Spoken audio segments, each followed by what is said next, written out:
For image to video in X motion, start with a still image that matches the subject and direction you want. Upload it from your computer or directly from your project panel.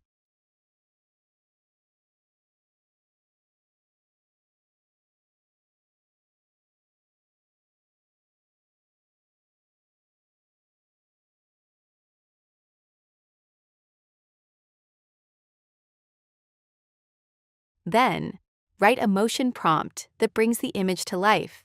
Describe camera movement, subject motion, depth, and any lighting changes. Once you're ready, click Generate to create the animation. When the result is ready, preview it in the panel and drop it straight into your edit.